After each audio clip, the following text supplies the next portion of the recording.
voilà, nous enregistrons le webinaire. Si vous avez des questions-réponses, des questions à nous poser, n'hésitez surtout pas à le faire. Vous pouvez le faire dans l'onglet questions-réponses. Nous pourrons y répondre tout au long du webinaire. Et comme vous êtes assez nombreux, on n'a pas mis la voix, en fait, le son. Et on va commencer, en fait, par… je vais me présenter. Alors, évidemment, j'ai un bug. Je suis désolée.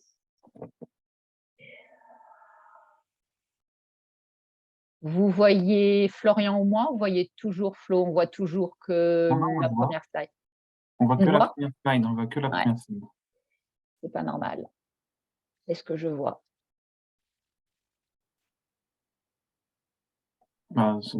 Débranche ta présentation et revoilà. Ouais, c'est ce que je vais faire.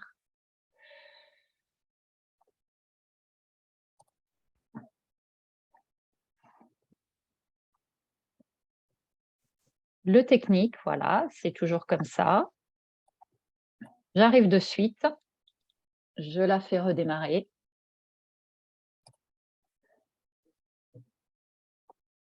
Et au-dessus, une présentation.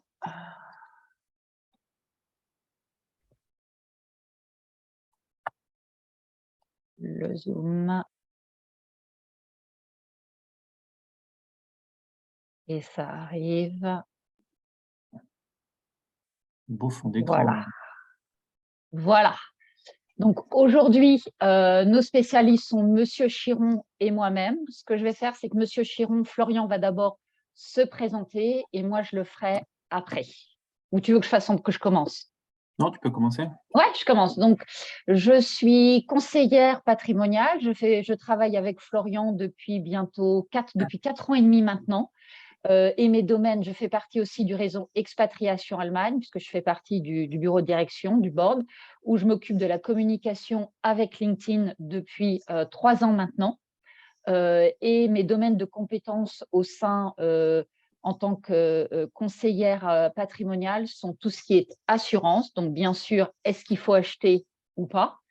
Tout ce qui est santé, tout ce qui est optimisation fiscale, quelque chose qui intéresse beaucoup, nous les Français, ça nous intéresse énormément, c'est-à-dire travailler en amont du fiscaliste pour pouvoir récupérer après le plus possible au moment de votre déclaration de taxes et selon votre projet de vie, faire en sorte que votre projet de vie puisse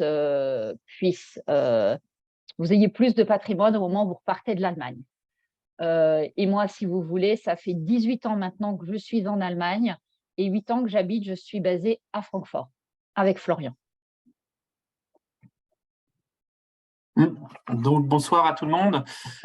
Florian Chiron, c'est mon nom. Ça fait plus de 20 ans aussi que je suis en Allemagne. Et j'ai monté mon cabinet de conseil financier il y a 20 ans déjà. Donc, je suis entre-temps à la tête d'une équipe d'une vingtaine de personnes, dont fait partie Sandrine. Je suis spécialisé sur les questions patrimoniales, principalement immobilier, financières. J'ai moi-même, en matière d'immobilier, une certaine expérience. Vous verrez que j'ai possédé jusqu'à 7 immobiliers, j'en ai plus que 5. Je vous expliquerai après pourquoi. J'en ai vendu 2 l'année dernière.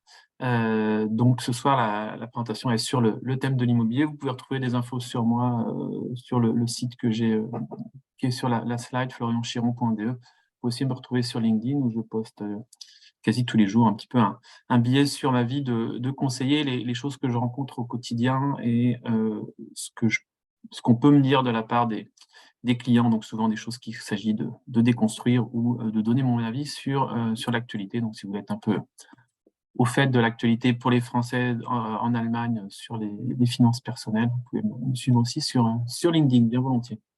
À toi, Sandrine. Alors, le réseau Expatriation Allemagne avec Florian, on voulait vous expliquer un petit peu. Il existe depuis 2011.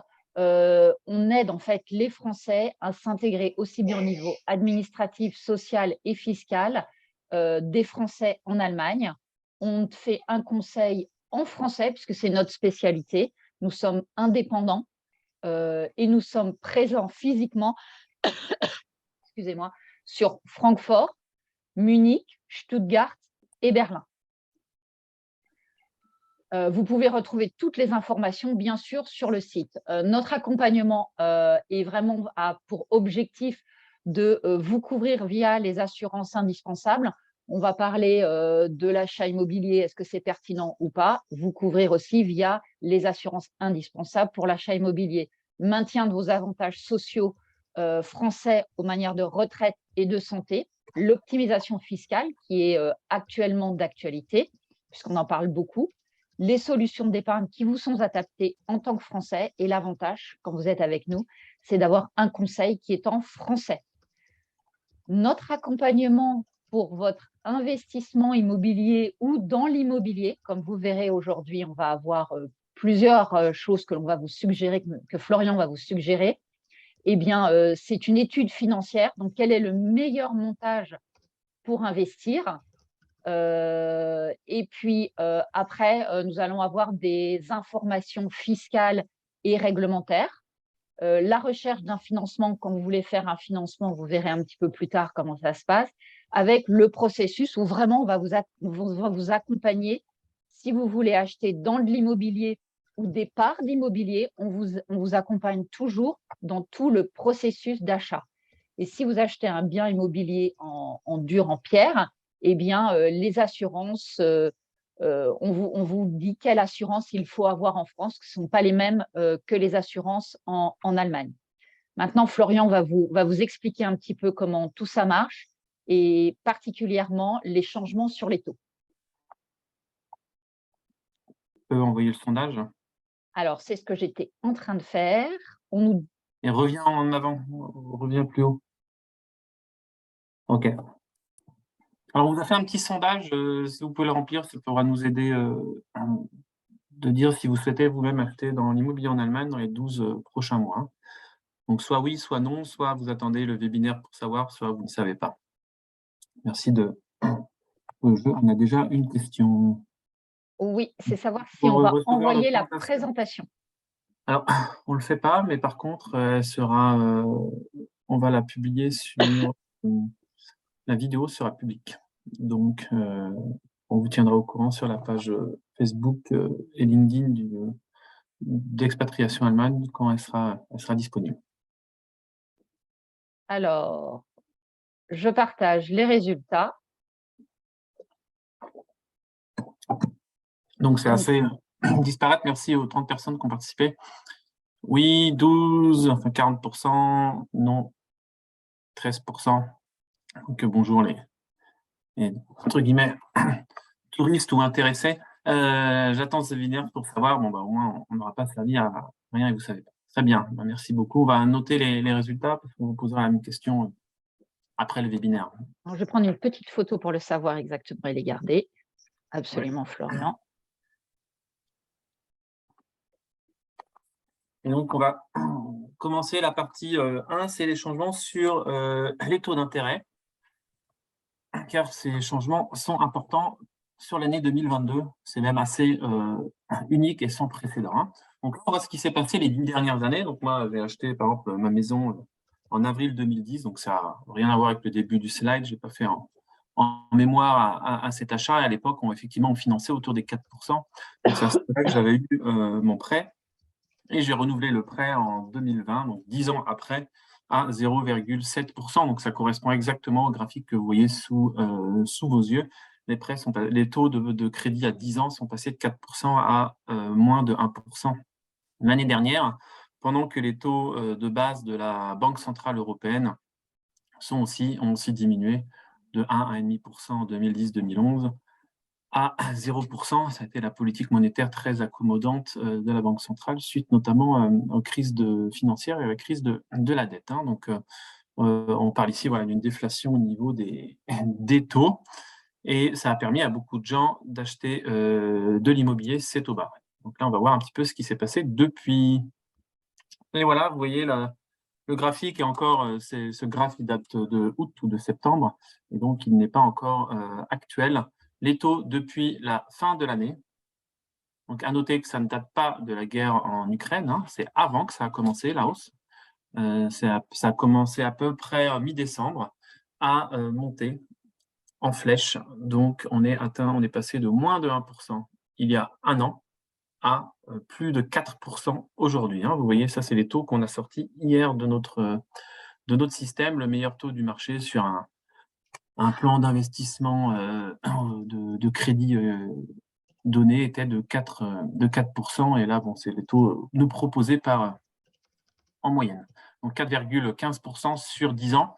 Donc pour celles et ceux qui ne sont pas au courant du crédit à l'allemande, en Allemagne, on emprunte sur une durée fixe de 10 ans, 15 ans, 20 ans, par exemple, au bout de laquelle il convient de renouveler son crédit ou de le rembourser.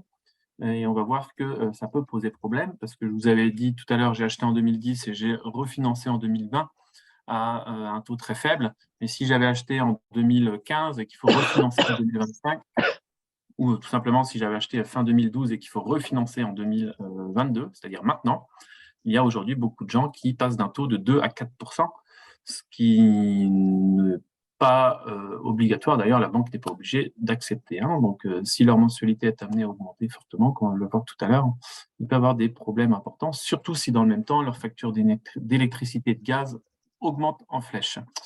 Donc, une montée extrêmement spectaculaire qu'on n'a pas forcément beaucoup vue dans le passé. La question qui a se poser, c'est est-ce que c'est durable? Et vous allez voir quelle est notre analyse, en tout cas celle du marché. On fait une comparaison. Alors, on existe comparé, c'est un peu obligatoire de le faire à ce niveau-là pour que vous ayez un petit peu une idée de ce que ça veut dire. Donc, je m'excuse s'il y a un peu des termes techniques. En 2021, on avait un taux, si vous empruntez à 1%, la Tilgung, c'est le montant remboursé du crédit par année. J'ai fait exprès de mettre des comparatifs de manière à ce que le capital restant dû sur les deux crédits après 10 ans soit le même, de 377 000 euros. C'est-à-dire qu'on a remboursé 123 000 euros pendant les 10 ans dans les deux cas. Et donc, dans le premier cas, emprunt l'année dernière en octobre, mensualité 1 392 euros par mois. En 2022, pour la même somme empruntée, la mensualité est de 2 500 euros par mois.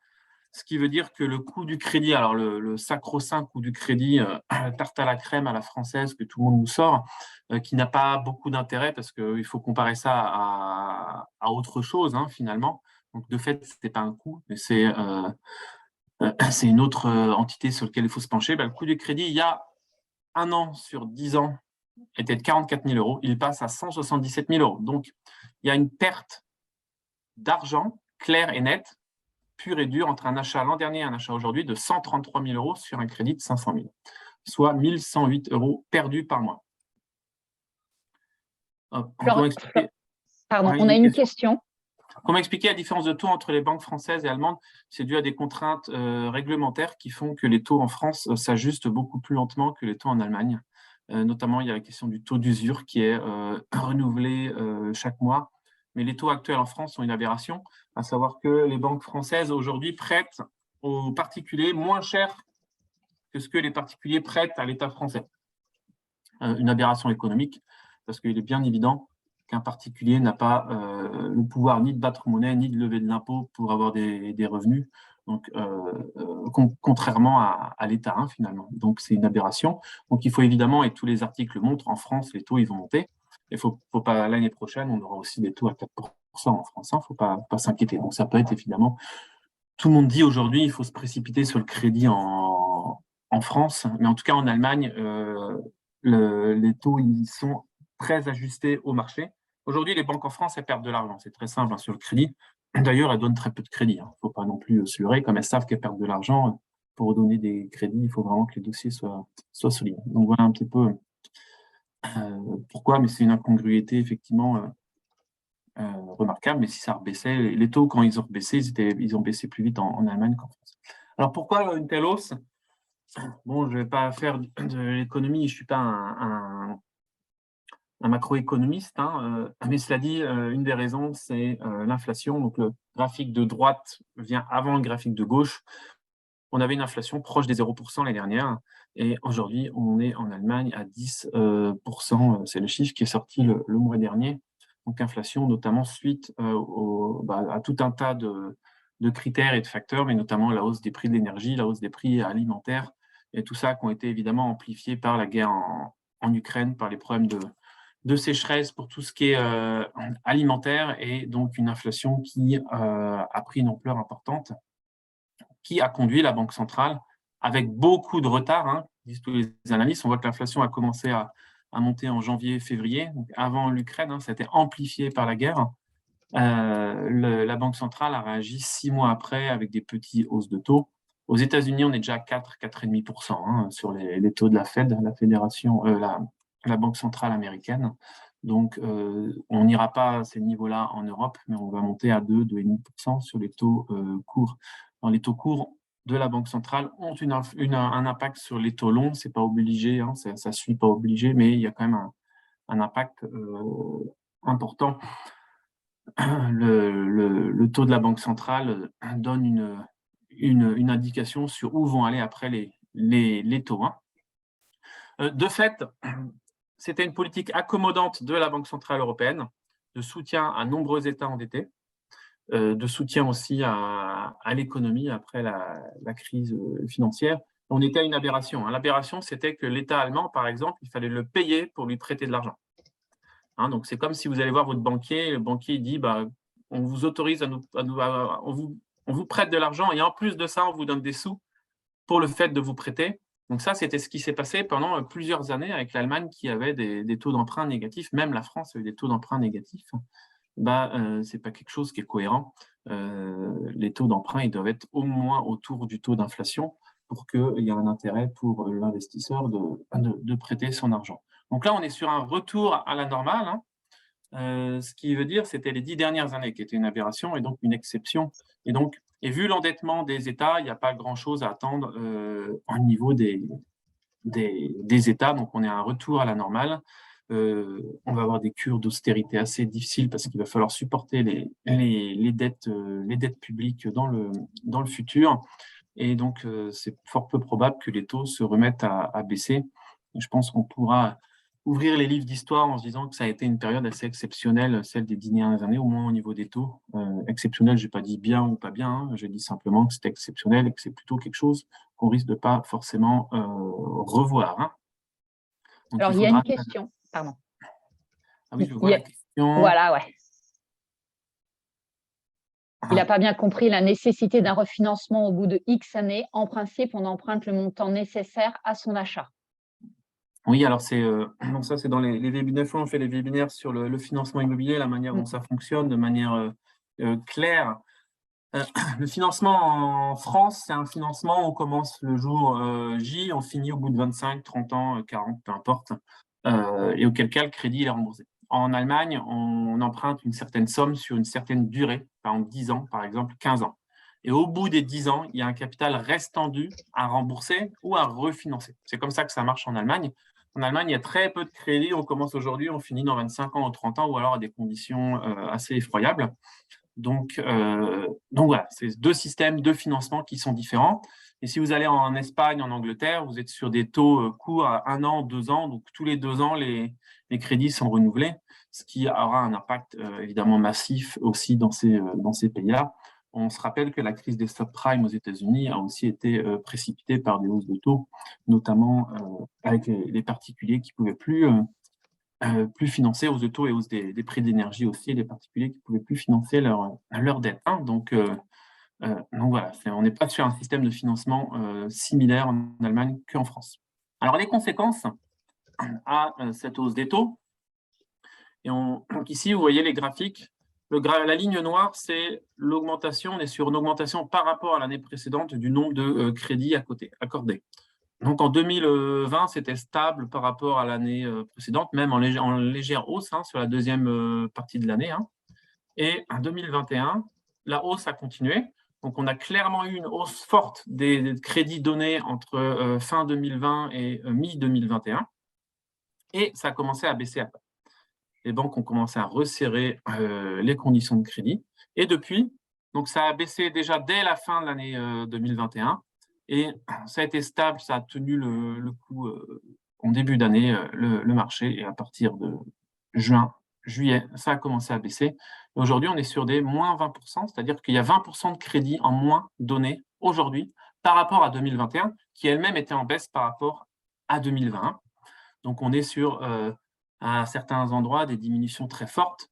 Il y a aujourd'hui environ 25% des crédits qui sont annulés par les clients au moment où l'autorisation leur est donnée parce que les banques ne font pas le même taux au moment de la promesse initiale. Quand vous faites un crédit, vous avez une promesse, une offre, elle est éditée, après vous envoyez les papiers, après il y a le contrat global et souvent peut y avoir des évolutions de taux à l'intérieur et donc des gens qui renoncent finalement à leur achat. Donc ça, c'est une conséquence extrêmement importante, c'est qu'il y a moins de crédits donnés et en plus, les banques donnent aussi moins de crédit vu qu'il faut rembourser plus. Les montants à rembourser sont plus élevés, donc les banques sont beaucoup plus frileuses parce que c'est pas évident d'avoir l'argent disponible. De fait, une partie des investisseurs potentiels sortent du marché. C'est aussi simple que ça, et la demande diminue, ça aura un impact sur les prix, on verra tout à l'heure.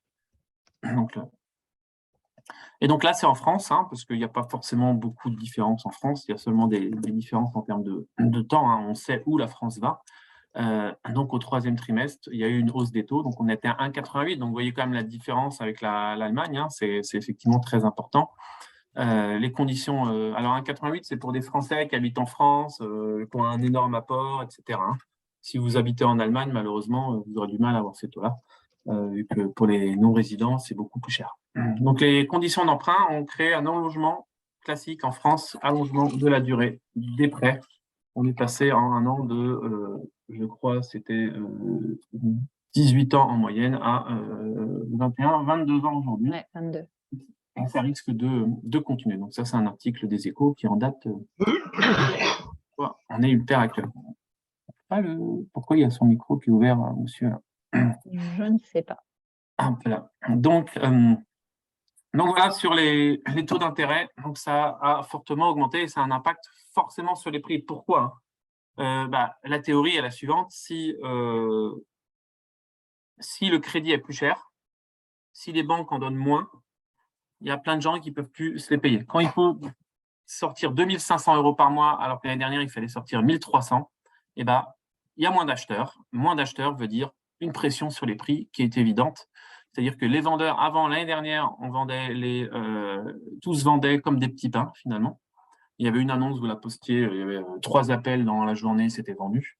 Aujourd'hui, ce n'est plus le cas du tout. Il suffit de parler à certaines agences immobilières, ils vous disent régulièrement, ils parlent avec les acheteurs en faisant diminuer le prix. Donc là, c'est ce qu'on voit de manière générale. Donc la ligne noire, ce sont les appartements.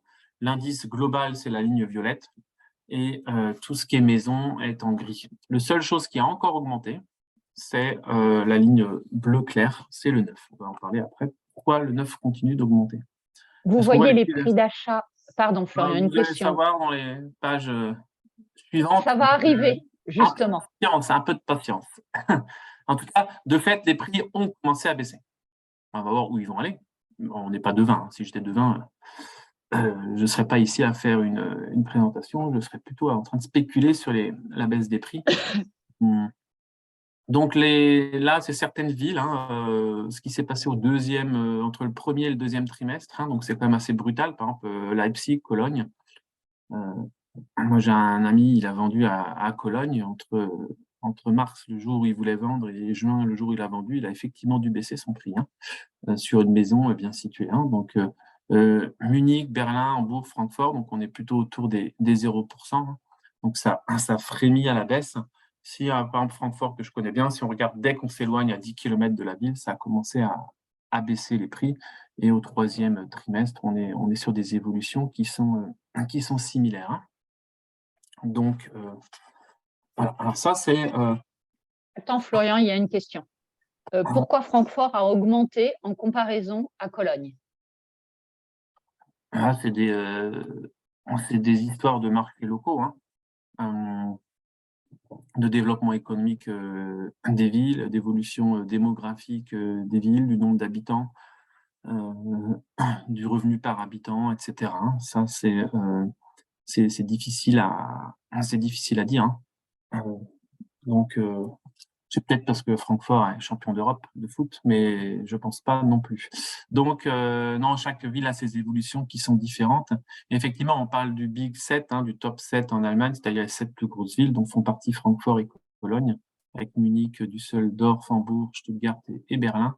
Et donc, les top 7 sont les leaders au niveau de l'évolution des prix. Donc, ça, c'est un graphique qui date de l'année dernière, il y a 2 ans. C'était pendant le Covid. Et Au Covid, on pensait que les prix allaient baisser, ça aurait dû être la logique, hein, mais comme il y a eu de tels plans d'aide au niveau des États pendant le Covid, ils ont soutenu finalement assez artificiellement la demande. Et donc, ça a empêché personne d'acheter. Donc, les pronostics de plus de 1% de croissance des prix. En plus, c'était inflationsbereinigt, hein, donc c'est-à-dire après l'inflation. Ça, c'était les pronostics il y a 2020. On attend avec impatience une nouvelle carte comme ça. Je pense qu'elle va être beaucoup plus orangée, hein. Donc, ne vous fiez pas là-dessus. À ça s'ajoute qu'il y a énormément d'articles, notamment internationaux, qui disent que les bulles immobilières à Munich et Francfort sont sans précédent. Donc, il y en a qui pensent que ces bulles vont exploser. Euh, je ne pense pas que ça explosera personnellement, mais je pense qu'il y a une correction forte à la baisse. Il y a une légende, hein, qui dit que mais à Paris, par exemple, ça ne baissera jamais, hein. Donc, vous avez tous entendu ça, vous avez peut-être même déjà dit ça lors d'un dîner plus ou moins arrosé. Et en fait, non. En fait, non. Pour la première fois depuis 3 ans, les prix à Paris sont passés en dessous de 10 000 euros le mètre carré. C'est une étude qui est sortie de Century 21, donc un réseau d'agences qui a quand même une bonne vision sur les prix du marché. Les prix ont baissé de 5,7% entre janvier et juin ou juillet. Je ne sais plus d'où est la date, hein, et avec un nombre de ventes en baisse. Donc Paris est aussi en baisse, alors qu'en France, la hausse des taux n'a pas encore été aussi prononcée qu'en Allemagne, hein. Parce que plus les taux vont augmenter, plus ça va coûter cher pour les gens, pour les Parisiens. Et donc, les prix pourraient être amenés à rebaisser. Alors, ils sont assez contents en France que ça n'a pas trop baissé, pas baissé tant que ça au troisième trimestre. Mais bon, les évolutions de prix, des fois, ça monte, ça baisse. Enfin, il faut voir le trend sur 2-3 ans et pas ce qui se passe d'un jour à l'autre, hein. Je crois qu'il y a aussi une question. Oui, tout à fait. La légère baisse des prix n'est pas proportionnelle à l'augmentation fulgurante des mensualités des crédits accordés en 2022. Quelles sont Bien les sûr, prévisions pour 2023? bien sûr. On va venir sur les prévisions. Il y a une raison principale à ça. Le marché de l'immobilier, c'est un marché avec une énorme inertie. Et à savoir pourquoi il y a une inertie énorme, parce qu'il y a un nombre de biens limité, en fait. Donc, vous avez toujours les personnes les plus solvables qui vont se retrouver à pouvoir acheter quand même, hein. Donc, si l'année dernière, vous avez 40 personnes sur un bien immobilier, ils partaient tout de suite. Si, à cause de la hausse des taux, au lieu d'avoir 40 personnes, vous avez 10 qui sont intéressées, vous allez quand même arriver à vendre votre bien. Si dans un an, il n'y a plus que 5 personnes qui peuvent être intéressées, là, ça va commencer à être très, très tendu, hein. Donc, c'est en ça. Cette inertie fait que finalement, les derniers mois, les gens qui avaient de l'argent et qui avaient les moyens et qui n'arrivaient peut-être pas à trouver l'année dernière parce qu'il y avait trop de demandes, ont pu obtenir des biens. Et donc, ils n'ont pas encore créé de pression à la baisse sur les prix. Mais ces gens-là, maintenant qu'ils ont leur logement, ils sont plus sur le marché. Et on se retrouve avec des gens sur le marché qui n'ont pas forcément les moyens d'acheter. Et donc, les experts prévoient une baisse des prix en 2023 et 2024, à cause notamment de la hausse des taux, ce qu'on vient de voir, hein. Ça a commencé, hein, déjà, donc il y a certains pays qui sont beaucoup plus sensibles aux taux, notamment tous ceux avec des crédits à taux à court terme, en fait, où les crédits se renouvellent tous les ans, tous les 2 ans, parce que les gens, ils ont peur que la hausse des taux les empêche de prolonger leur crédit dans 2 ans. Donc USA, UK, ça a déjà baissé de 10%, Suède, Australie, ça a baissé de 15 points, Canada, Nouvelle-Zélande de 20%, hein, cette année, hein. Donc on est quand même sur des baisses qui sont considérables dans ces pays, notamment les pays anglo-saxons, avec un système de crédit différent. L'inertie des schémas de taux en France et en Allemagne va faire que la baisse durera peut-être plus longtemps, sera aussi prononcée, mais durera plus longtemps. En tout cas, c'est une baisse qui est prévue sur les prochaines années. Donc, il faut rester assez zen par rapport à ça et observer, hein. Je vous donnerai après un conseil sur si vous voulez vraiment acheter. Alors, vous êtes tous, là encore, j'aime bien casser les légendes urbaines et les choses qu'on dit souvent, là, qu'on entend souvent passer 11 heures du soir, le soir du Nouvel An, en famille, donc en général assez arrosé. Mieux vaut rembourser un crédit que jeter l'argent par les fenêtres et les donner à un propriétaire. Qui a déjà dit ça dans sa vie? Posez-vous la question vous-même. Je pense que au moins les 3 quarts d'entre vous ont déjà dû dire ça ou entendre ça de leurs parents, frères, sœurs, famille amis, etc. De quoi on s'agit? J'ai fait un petit exercice, j'ai regardé à Francfort, à côté de chez moi, combien valait un 100 mètres carrés. Donc un 100 mètres carrés, pour le louer, pour vivre dedans, il faut payer 1 500 € par mois. Je pense que les personnes parmi vous qui habitent en ville, vous allez me dire, c'est pas déconnant comme montant. 550 000 €, c'est aussi le prix à l'achat. Hein, donc 5 500 € le mètre carré. Donc si vous achetez un bien à 550 000 €, on ne va pas vous faire le cours sur tous les frais d'achat qu'il y a, mais entre l'agence, les impôts, les frais de notaire, les ordres d'enregistrement, vous allez avoir 66 000 € de frais sur un achat à 550 000 €. C'est-à-dire qu'il faut sortir 616 000 €. Et j'ai fait l'exercice de regarder ce qui se passait si vous empruntez les 616 000 € à 4,20 %. Ça fait que vous avez, admettons, 3 000 € à sortir tous les mois, dont 2 156 € par mois d'intérêt. 2 156 € d'intérêt par mois. Les intérêts, ce n'est pas de l'enregistrement, dans l'enrichissement, c'est de l'argent que vous donnez à votre banque, que vous jetez par les fenêtres aussi, tout comme votre loyer, entre guillemets. Donc, un loyer, vous donnez de l'argent à quelqu'un parce qu'il vous met à disposition un bien. C'est ça le principe d'une location. Ça marche pour un appart, ça marche pour une voiture en vacances, par exemple. On paye quelqu'un qui met à disposition un bien qu'il possède. Le crédit, on paye quelqu'un qui nous met à disposition une somme d'argent avec laquelle on va acheter un bien. Donc, on paye quand même un loyer à quelqu'un.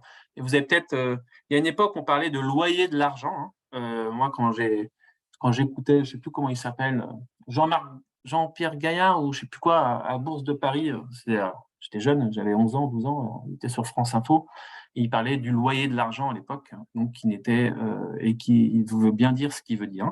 Donc là, le loyer de l'argent, c'est 2 156 € par mois d'intérêt. Et bien sûr, si on est propriétaire de l'appartement, on a en plus des charges propriétaires, syndic, rénovation, etc., qu'il faut évidemment payer et qui ne sont pas payés quand on est locataire.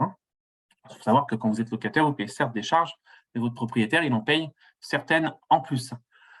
On compare ça au loyer actuel, 2 500 €. Ça veut dire que le locataire, aujourd'hui, je parle d'aujourd'hui, il est vainqueur par KO. C'est-à-dire il a un gain de 900 € par mois. Il y a une étude qui est sortie en France qui disait qu'à Paris et Lyon, il y a 2 ans, celui qui achetait, il rentabilisait son achat en 3 années. Notamment, il rentabilisait les frais d'achat en 3 années. Ça, c'était il y a 2 ans. C'est passé à 7 ans l'année dernière. On est passé à 14 ans en milieu de cette année et ils pensent que ça va encore augmenter. C'est-à-dire que maintenant, pour gagner vraiment de l'argent à long terme avec l'immobilier, il faut rester très longtemps ou posséder son bien très longtemps. Pourquoi? Vous allez me dire, mais il y a 900 € de gain par mois, c'est très clair. Non, ce n'est pas clair parce que le loyer, il a tendance à augmenter, alors que le montant d'intérêt qu'on paye tous les mois à la banque, il diminue vu qu'on rembourse un petit peu le crédit. C'est le mécanisme classique du crédit. Donc, le 900 € par mois, il vaut au début, mais au bout de 10 ans, ce sera peut-être que 500 € le différentiel. Donc, au bout d'un moment, ça s'équilibre et on y gagne, surtout que le bien, il peut avoir tendance à prendre de la valeur, etc. Donc, mais je pense que là, moi, je faisais des simulations à 4-5 ans, le break-even, la durée à partir de laquelle c'était intéressant d'acheter. On est passé largement à 20 ans en Allemagne cette année. On a 2 questions. Si on est locataire, ça paye une partie du prêt, non? Est-ce qu'on possède un locataire? Bien sûr, si vous avez ici le crédit de 3 000 € pour le bien et que vous avez un locataire, c'est 1 500 € de crédit, de loyer, ils vont partir à rembourser votre crédit, mais ça n'empêchera pas que vous aurez le reste à payer à votre charge. Et si vous payez 2 156 € de loyer de l'argent à votre banque et que vous encaissez que 1 500 d'un locataire, vous avez comme 656 € de votre poche de perte pure. On ne parle pas après. En plus, vous avez la mensualité pour rembourser la partie du crédit, donc le capital. Donc, vous êtes au total à 3 000 € alors que vous encaissez 1 500 €. Je pense qu'il faut avoir les reins solides pour sortir 1 500 € en plus tous les mois si jamais on choisit d'investir pour faire de la location. Investir pour faire de la location aujourd'hui, avec les taux actuels, c'est très compliqué.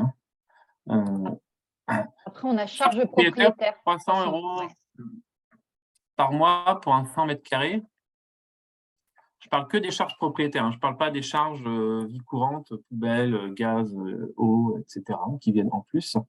Oui, vous allez avoir du syndic, hein. Typiquement, un syndic, ça va vous coûter dans les 30, 40, 50 euros par mois. Ça dépend de ce qui gère. Vous allez avoir des charges d'assurance non récupérables, hein. Donc, quelqu'un parlait d'une charge d'assurance en termes de loyer impayé ou protection du propriétaire face à des litiges. Donc ça, c'est pas payé par le locataire si jamais vous louez.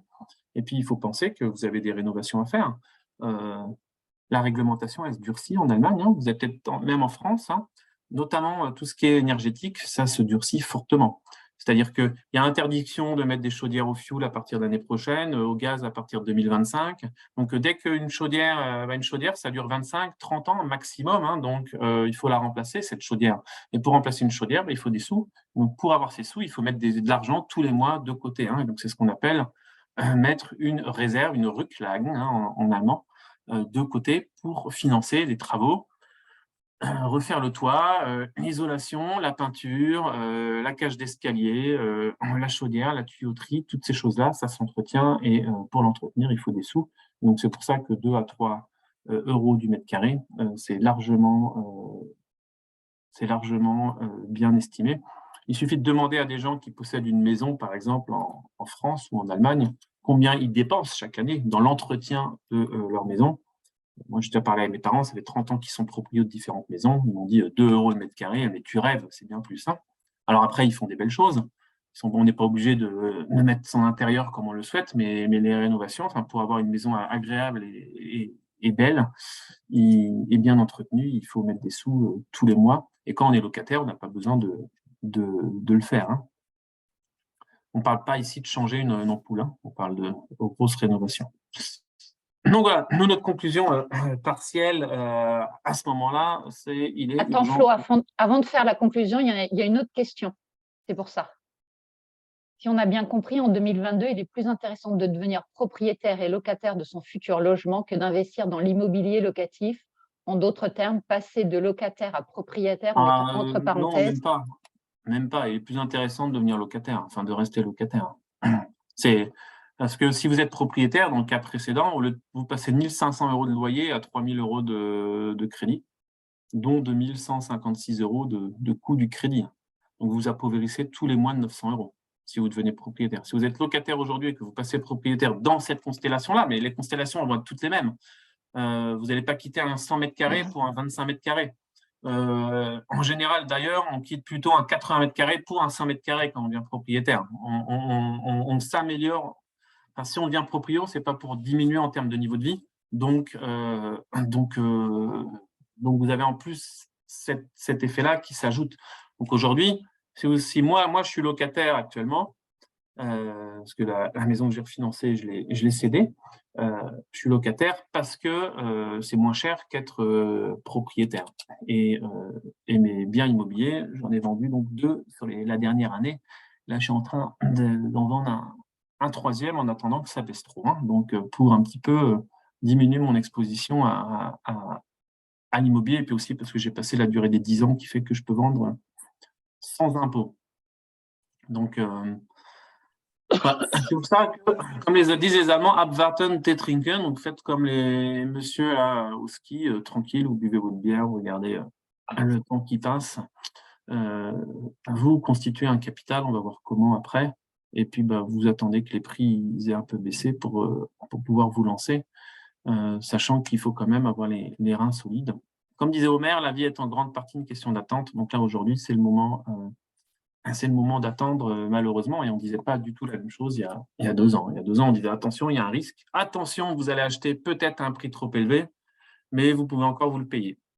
Aujourd'hui, la situation a complètement changé, hein. Alors, une autre question, un paramètre à prendre en compte, l'augmentation des loyers. Nous avons un loyer indexé Index Meter qui a augmenté de 7% et augmentera tout autant les prochaines années. Oui, c'est possible ça, sauf que historiquement, l'augmentation des loyers ne suit pas l'augmentation des prix de l'immobilier. D'ailleurs, sur les 10 dernières années, les prix de l'immobilier, ils ont doublé sur les grandes villes, voire plus, et les loyers, ils n'ont pas doublé, hein. Les loyers, ils ont pris la moitié de la hausse. Donc certes, les loyers vont augmenter. Ça dit, moi, je suis propriétaire de 5 appartements. C'est difficile d'augmenter le loyer. à des gens qui déjà ont 100, 200 euros de plus de gaz, d'électricité en facture, hein. C'est difficile. C'est pas impossible, hein. On peut être aussi requin et se dire rien à foutre, ils se démerdent, etc. À partir du moment où on a aussi une conscience et qu'on a des gens en face de nous qui ont des difficultés financières, c'est pas forcément évident d'augmenter le loyer, hein. Donc je dis oui. Voilà. Le meilleur moment d'acheter, c'était hier. Je ne connaissais pas cette devise, mais effectivement, de fait, on est toujours beaucoup plus malin après coup, hein. Ça, c'est une certitude, hein. Alors, il y a plein d'autres. Si les taux remontent trop rapidement entre la promesse de la banque et le contrat taux final proposé, qu'implique un refus de prendre ce prêt final vis-à-vis du vendeur du bien? Lui doit-on quelque chose sans avoir signé de contrat, ni de la part de la banque, ni de la part du vendeur? Alors, ça, c'est une excellente question, Ouais. parce qu'en Allemagne, il n'y a pas de compromis de vente. Donc, en général, on ne va pas, je réponds après à la question d'Étienne, en Allemagne, on ne va pas chez le notaire avant d'avoir normalement son autorisation de la banque, et donc c'est le risque du vendeur. Le risque du vendeur, il peut être bec dans l'eau, complètement.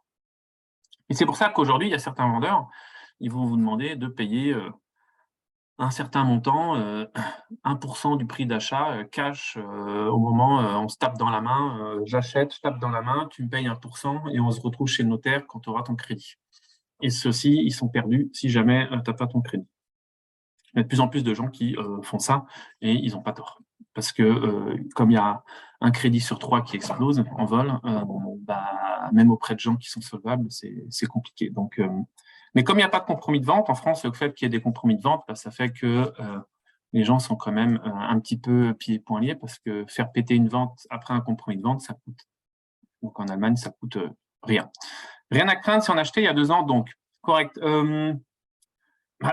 Voilà, le prix il va peut-être baisser sur les 2 années à venir, après sur 10, 15, 20 ans, si c'est un endroit bien, etc. Même si on a quand même une démographie qui est structurellement qui va baisser en Allemagne, hein. On l'a vu sur la carte de l'Allemagne, il y avait déjà des taches rouges, beaucoup de taches rouges il y a 2 ans, donc ces taches vont s'étendre. Donc rien à craindre, oui et non. Ce qui est à craindre, c'est le renouvellement du crédit. Parce que si vous payez aujourd'hui 1 500 euros de crédit et que dans 10 ans, quand celui-là il sera renouvelé, il faudra payer 2 500 euros, ça peut être compliqué, hein. Mais pour ça, il y a des stratégies qui peuvent être faites pour éviter de prendre ce risque. Donc, il y a quand même des risques. Il faut en parler et en discuter avec des spécialistes, ou en tout cas s'y intéresser et pas attendre ce qui va se passer 1 an avant le renouvellement du crédit. Donc, si c'est un achat à 2 ans, c'est peut-être acheter un peu cher, mais à un taux tellement peu cher que vous êtes tranquille pour un certain nombre d'années. Quelle solution pour investir? On va y venir. Alors, il y a 2 autres questions. Il y en a même 3. Il y a aussi des vendeurs qui demandent un document de la banque, BAO Financiero Certificat. Ouais, tout à fait. Sauf que ces certificats, Colline, ils disent simplement que la banque va financer. Mais la banque, elle peut financer à des conditions qui ne plaisent pas à l'acheteur. Et lui, il a le droit de ne pas signer le contrat, hein. Donc, entre dire je vous prête, oui, je vous garantis de vous prêter des sous, si je vous dis je vous les prête à 15%, vous allez peut-être me dire que ça ne vous intéresse pas. En loin, bien, on peut récupérer une bonne partie des intérêts via les impôts, on peut acheter un peu moins cher aussi. C'est vrai. Non, mais peut y avoir des bonnes affaires. Effectivement, le locatif permet de déduire les intérêts de ces impôts, donc ça peut aussi, on peut récupérer une partie des impôts qu'on paye en tant qu'employé ou de salarié. On peut y avoir quand même des bonnes affaires sur le locatif, mais elles se sont raréfiées, hein, ça c'est une certitude. Et il ne faut pas hésiter à négocier. Il faut y aller franco, il faut dire votre appart, il ne vaut pas 500 000, il vaut 400 000. J'ai l'autorisation de la banque, bam, j'achète à 400. Donc, si vous voulez faire, il faut y aller un peu à la hussarde et tenter sa chance dans un marché comme celui qui actuellement, qui risque d'être structurellement baissier sur 1 an ou 2. Hein. Bon, 1 an ou 2, c'est pas bon. Et quelle solution pour investir? C'est ce qu'on va voir dans la 3e partie. Mais là, on voulait vous envoyer la 2e série Je l'envoie. Ah, mais non, la série du sondage, on en verra après le top secret. Après la 3e partie. Alors, top secret, c'est pour ça qu'on ne vous envoie pas la présentation, mais bon, cela dit, ce sera en vidéo sur Internet. Vous pourrez revenir. Et nous, qu'est-ce qu'on va recommander finalement? Investir dans l'immobilier, ça reste intéressant dans l'absolu, hein. C'est pas parce que là, on a une période à court terme qui va être un peu glissante, on va dire, hein.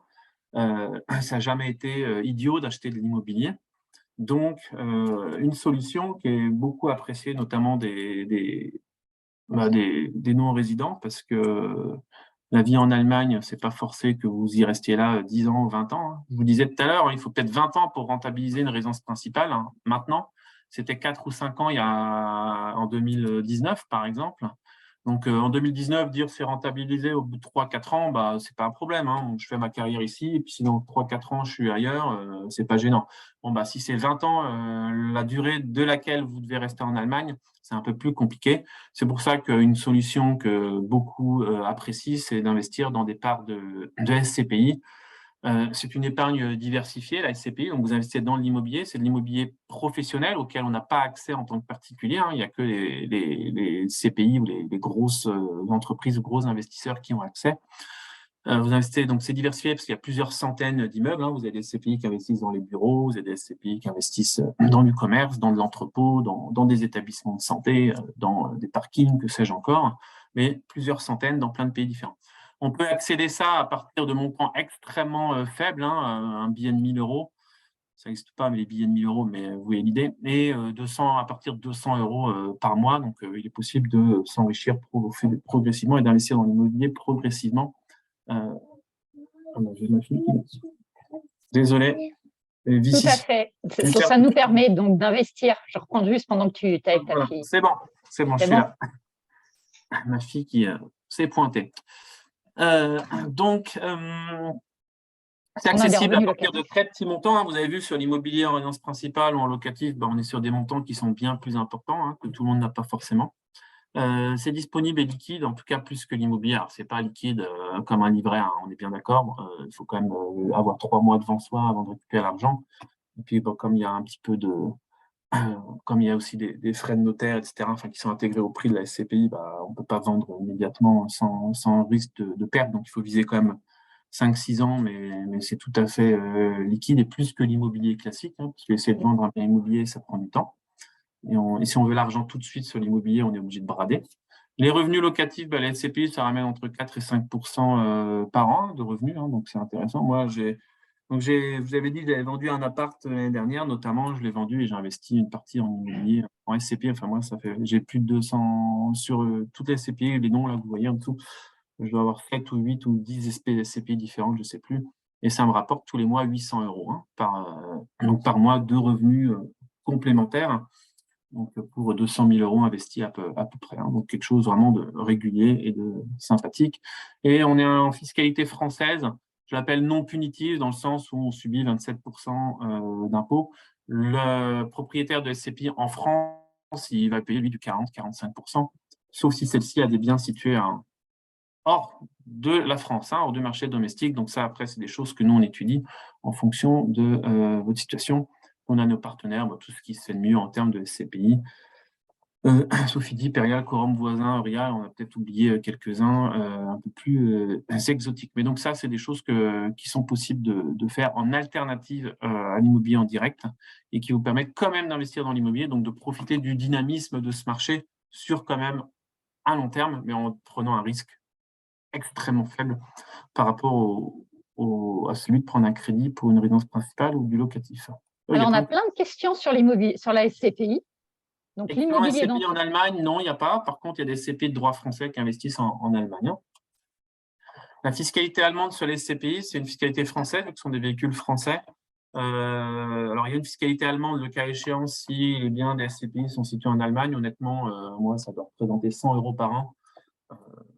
Bon, j'espère que personne du fisc va écouter cette vidéo un jour, mais je ne les déclare pas en Allemagne, hein, parce que ça me saoule. Mais de fait, on ne déclare pas ses impôts en francs, on déclare ses impôts en France pour les CPI, donc on est fiscalisé en tant que non-résident en France.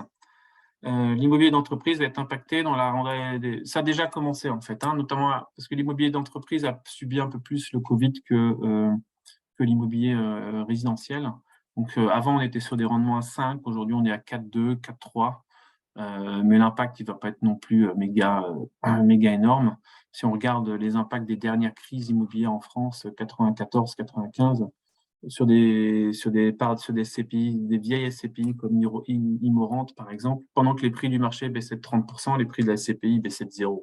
Donc, voilà. Ça répond à la prochaine. Je ne pense pas que le prix il va baisser. On a même plutôt des légères hausses actuellement ou des stabilités sur les bonnes SCPI. Ayant leur actif en dehors de la France. Alors, vous évitez pas la fiscalité. Oui, c'est effectivement ça. On peut éviter la fiscalité 20%. Alors, la CSG, on ne la paye pas en tant que non-résident, déjà. On paye les prélèvements sociaux à 7% qui sont obligatoires, donc ça fait de 7%, mais la CSG à 10%, on ne la paye pas. Donc, on est à 27% en tant que non-résident. Et si on a les actifs en dehors de la France, on peut éviter la fiscalité française parce qu'il y a une imposition à la source. Donc, il y a des CPI, elles sont investies, je ne sais pas, en Pologne, en Estonie, en Irlande, ils ont une fiscalité à la source là-bas, mais qui fait quand même qu'il y a une fiscalité quelque part, mais ça permet de vous éviter de payer la fiscalité française. De fait, on considère qu'à 27%, on n'est pas dans un domaine confiscatoire. Fiscalité appliquée en Allemagne, elles ont leurs actifs en Allemagne. Donc, en Allemagne, on a imposé au taux marginal d'imposition. Donc, ça peut être 40, 42%. C'est pour ça que si on habite en Allemagne, on ne va pas préconiser les CPI avec beaucoup d'actifs en Allemagne. Là encore, si vous avez 50 € de revenus fonciers en Allemagne, personne ne va être trop au courant. Donc, vous pouvez les oublier. Vous faites comme vous voulez. Je ne vous ai pas conseillé ça officiellement. Tout Français comme en Allemand peut investir dans les SCPI. Oui, par contre, nos partenaires, ils demandent une attestation comme quoi les gens parlent français. Ils comprennent ce qu'ils font. Il faut qu'ils comprennent ce qu'ils signent, les gens. Donc, mais nous, on a des Allemands, on a des Britanniques, on a des Hollandais qui ont investi en SCPI en vivant en Allemagne, mais parce que c'est des gens, ils parlaient français, ils ont pu l'attester en disant, ils ont écrit de leurs mains, je confirme avoir un niveau C1 en français, être capable de comprendre ce que je fais. Qu'est-ce qu'on pense du crowdfunding immobilier? Pourquoi pas, ouais. Alors, crowdfunding immobilier, je ne sais pas de quoi vous parlez. Ce qui existe beaucoup, c'est sur de l'immobilier professionnel, notamment. Il y a un opérateur où j'ai un compte là-bas, c'est à Homunity, je crois. Quand ils construisent des programmes neufs, principalement, en général, les banques financent 80% du programme. Elles demandent que l'opérateur, le promoteur, apporte 20%. Et le crowdfunding immobilier permet à ce promoteur de financer ces 20% en faisant appel à l'épargne publique, au moins pour une partie de ces 20%. Et donc, vous allez avoir des rémunérations 8, 9, 10%. Par contre, c'est vachement risqué parce que aussi, la banque qui finance les premiers 80% va être prioritaire. Donc, vous êtes en crédit de second rang et donc vous avez un risque beaucoup plus élevé, mais forcément, on ne peut pas avoir du 8, 9, 10% sans risque. Ça, c'est une certitude. Un temps ébu en toute somme épargnée mensuellement, pas de ça va là. Hop. Ouais, c'est effectivement un arbitrage à faire. Après, ça dépend de quand votre projet, quand vous souhaitez réaliser votre projet. Et si vous souhaitez tout de même réaliser un projet d'achat immobilier, il y a une autre solution qui est celle qui va venir au slide d'après. Donc, vous m'avez permis de faire une transition avec le Attends, il y a encore une question. slide d'après. On peut acheter avec crédit de la Banque française ou pas? En théorie, oui. Après, il n'y a aucune banque qui le fait. On pleure, nous, parce qu'on cherche. Alors, si vous avez une super banque qui finance, on la prend, vous nous donnez les coordonnées. On vous enverra des bouteilles de vin, mais pour l'instant, on a su faire, on ne sait plus faire. Les banques ne font plus les financements pour les non-résidents, donc c'est que malheureusement en cash. Donc effectivement, ça prive d'argent pour l'achat immobilier. Cela dit, Ben, il y a un autre truc qu'il faut penser, c'est que si vous mettez jusqu'au dernier centime de votre argent dans l'achat d'un immobilier, c'est une erreur. On doit toujours garder du cash disponible pour d'autres projets. Mettre tous ses œufs dans le même panier, ça n'a jamais bien marché, que ce panier s'appelle résidence principale ou autre chose. Alors, la deuxième chose qui est possible, outre les SCPI, vous avez noté les SCPI, c'est l'épargne logement. Alors, l'épargne logement, quand on en parlait l'année dernière, tout le monde se moquait de nous, mais vous moquez de nous. Des taux 1,95%, mais c'est une blague. Les taux actuels, ils sont en dessous de 1, et puis ça durera tout le temps. Et les gens, ils pensaient que pendant les 50 prochaines années, on aurait des taux inférieurs à 1% durablement. Donc, l'épargne logement, qu'est-ce que c'est? Vous épargnez sur un compte, et en épargnant sur ce compte, ça vous donne droit à un crédit plus tard. Et ce crédit, il a un taux sécurisé, garanti pour la durée du contrat. Et c'est des contrats qui peuvent aller jusqu'à 15 ans et plus. C'est-à-dire 15 ans de durée d'épargne. Donc, on peut aujourd'hui épargner dans un contrat d'épargne logement et financer dans 10 ans. Et puis même, il y en a qui ont été prolongés. Enfin, moi, j'en ai un. Le premier que j'ai fait en 2003. Je crois que j'ai peut-être utilisé entre-temps.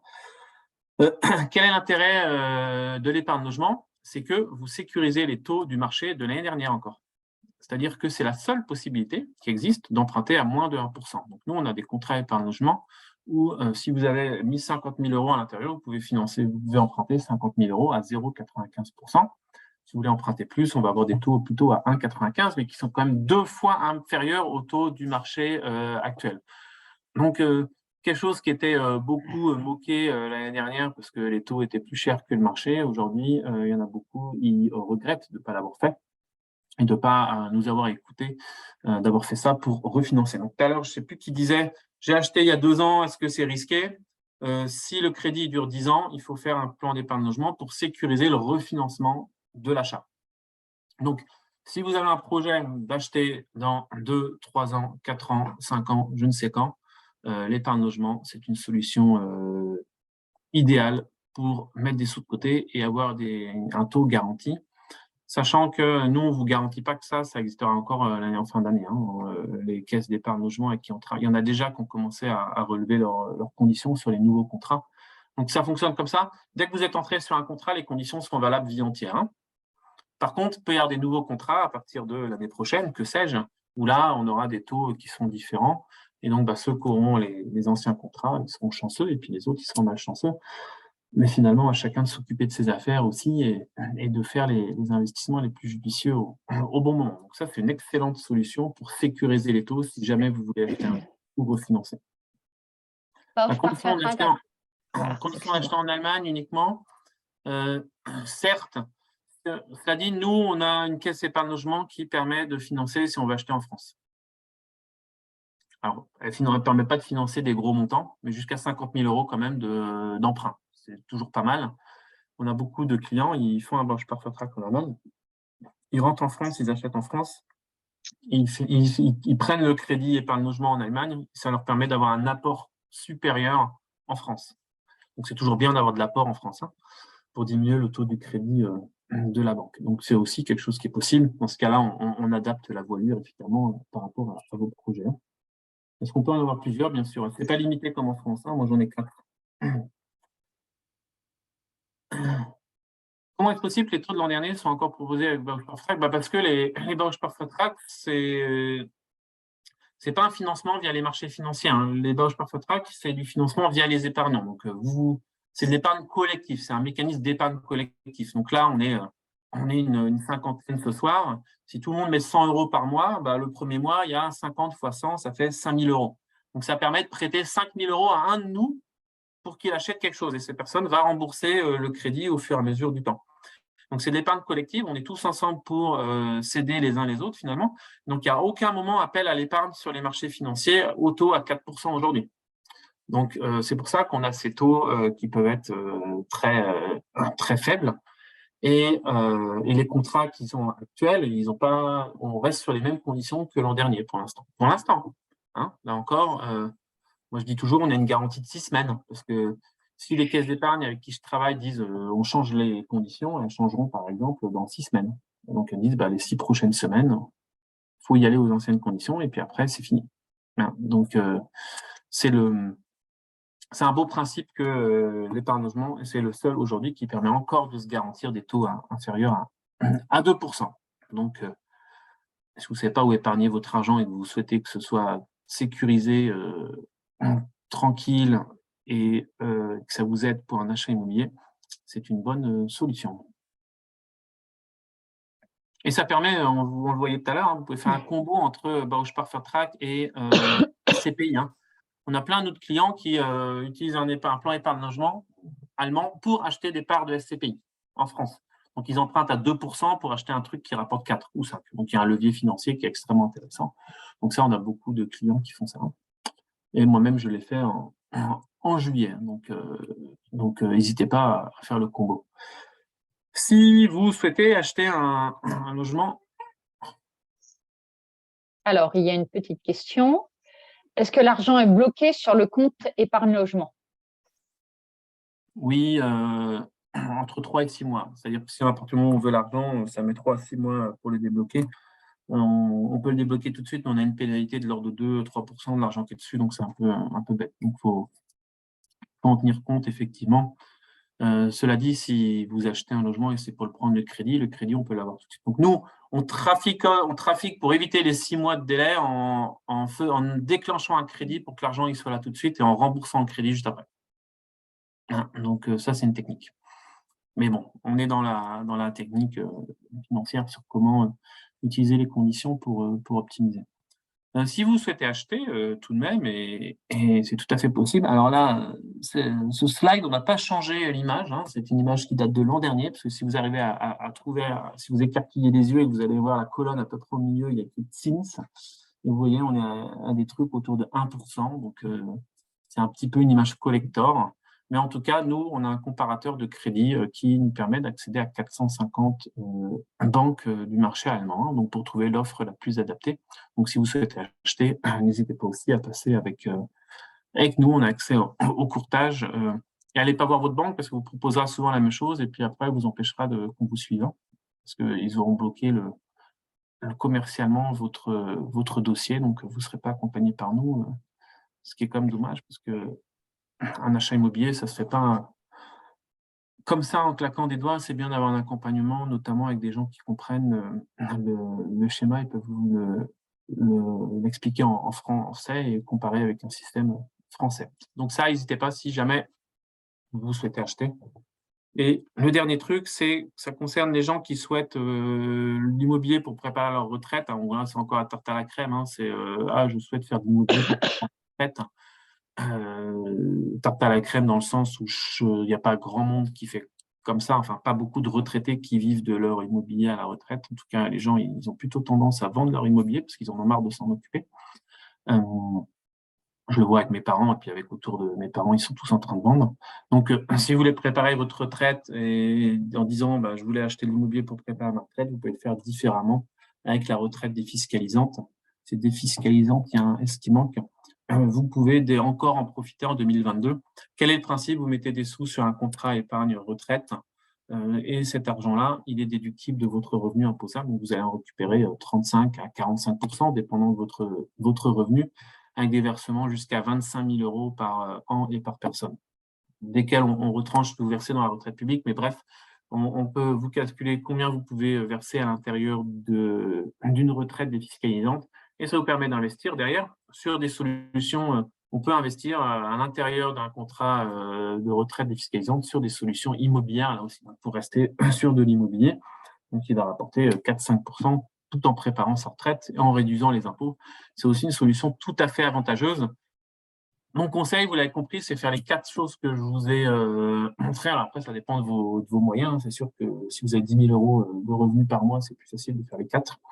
Si vous avez un peu moins, il faut sélectionner, mais faire un peu de la retraite, un peu de l'épargne logement, un peu de SCPI, et puis financer de manière intelligente le jour J, c'est ce que nous, on va vous recommander, entre autres choses. Et la science du conseil, c'est de savoir comment structurer ça par rapport à vos besoins. Donc voilà, sur les 4 différents conseils, on va vous renvoyer un Je voudrais sondage. juste lancer leur sondage, ouais, c'est ça. En ce moment. Je viens de le lancer. Alors, voilà, la première, si vous souhaitez toujours investir dans l'immobilier, hein, on va voir s'il y a plus de gens que tout à l'heure. Oui, non, je ne sais pas. Et puis, s'il y a une solution alternative qui vous intéresse, vous n'êtes pas obligé de répondre aussi, mais simplement voir. Je vois pas. Moi, je ne peux pas voter. Non, tu ne peux pas voter, je pense. Non, je ne peux pas voter, zut. Donc, voilà. Les gens sont en train de voter, donc j'attends encore un petit peu. Merci de participer. Ça rend le côté un peu ludique et puis ça vous permet vous aussi après de savoir ce que pensent vos congénères et compatriotes. Alors, souhaitez-vous investir? Attendez, ça continue encore, il y a encore des gens qui répondent.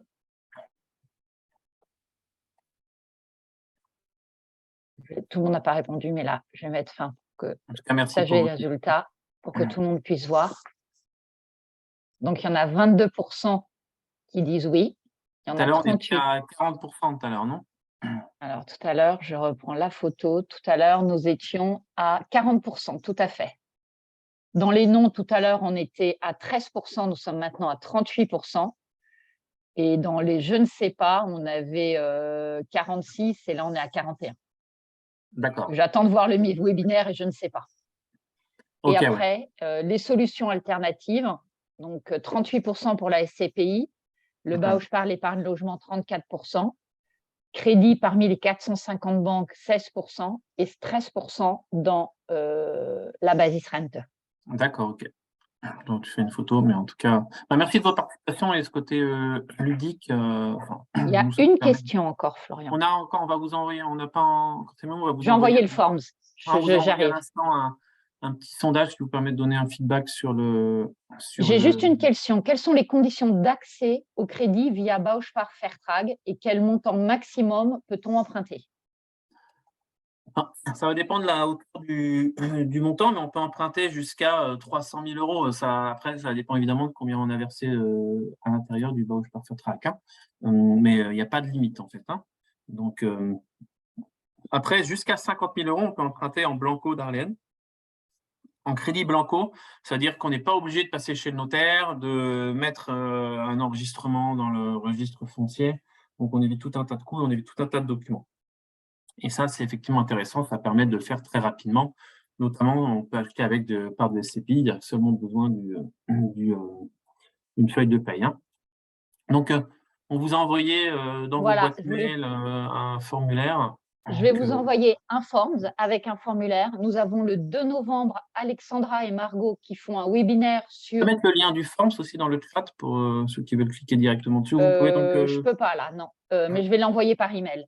donner Comment votre payer feedback sur d'impôts? le webinaire et puis si après vous souhaitez avoir un premier rendez-vous gratuit avec l'un de nous pour faire part de votre projet et voir si après nous on peut vous aider, vous pouvez aussi le cocher et on s'occupera d'être en relation avec vous. Voilà. Et ce qu'on recommande toujours, c'est de nous suivre sur Facebook et aussi sur LinkedIn, parce que Florian et moi, nous mettons les derniers articles qu'on a écrits sur notre site web Expatriation Allemagne, on le met dans LinkedIn. Et le fait d'être connecté avec Florian ou avec moi, à chaque fois que vous allez avoir, on va mettre quelque chose de nouveau, comme disait tout à l'heure Florian, il met des blogs tous les jours, eh bien, vous allez avoir des alertes tous les jours, donc des informations de manière naturelle vont venir vers vous au lieu d'aller les chercher. Donc ça, c'est aussi important et je recommande puisque c'est régulièrement mis à jour et les articles sont régulièrement mis à jour aussi.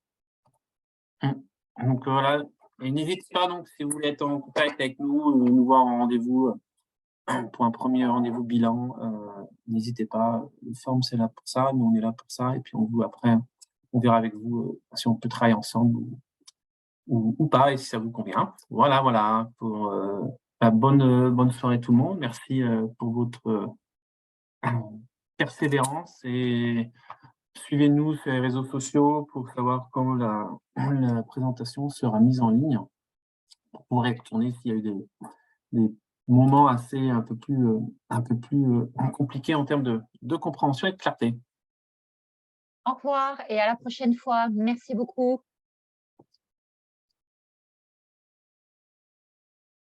Hop.